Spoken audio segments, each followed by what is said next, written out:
आज सकाळी अचानक अजितदादाची बातमी समजली.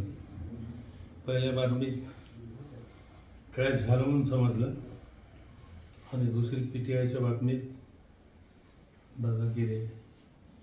हे न मनाला पटणारी गोष्ट आणि असं होऊ शकते याच्यावर विश्वास बसायला तयार नव्हता. एकदम मन स्तब्ध झालं. आणि अजितदादा आमचे संबंध पहिल्यापासून पारिवारिक संबंध होते आणि अजितदादांनी बऱ्याच गोष्टींमध्ये मदत केली. अजितदादाच्या सोबत इतका सहवास झाला. पक्ष बदलला तरी अजितदादाचे आमचे संबंध कायम राहिले. आणि तो एक नेता बोले तैसा चाले, त्याची निंदा पावले. हा त्या म्हण आहे ती वास्तवामध्ये अजितदादाला ही लागू.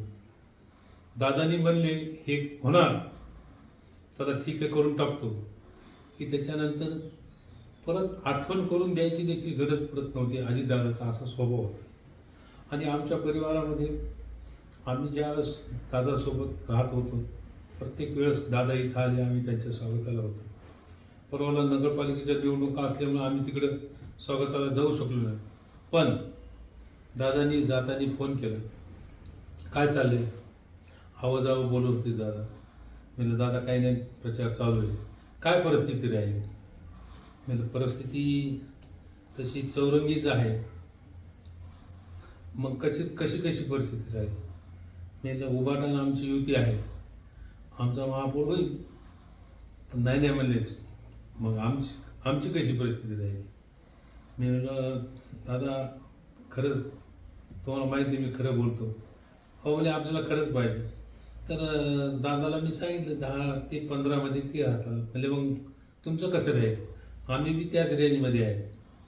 आणि उभाटा 20-22पर्यंत राहताल ते.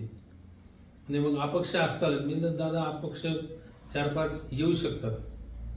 आणि मग BJPचं कसं राहील. तुम्ही ते 10मध्येच राहतात. हे दादाचं बोलणं झालेलं होतं. इतकं प्रेम. आणि जाता मी दादा आम्ही यावेळेस येऊ शकलो नाही स्वागताला, त्याचं आम्हाला मनाशी दुःख आहे.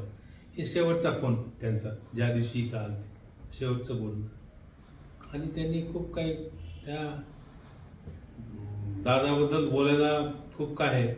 पण आमच्या कुटुंबाच्या वतीनं काँग्रेस पक्षाच्या वतीनं त्यांना पाहून देणं श्रद्धांजली. आणि त्यांच्या कुटुंबाच्या दुःखामध्ये आम्ही सर्व सहभागी आहोत.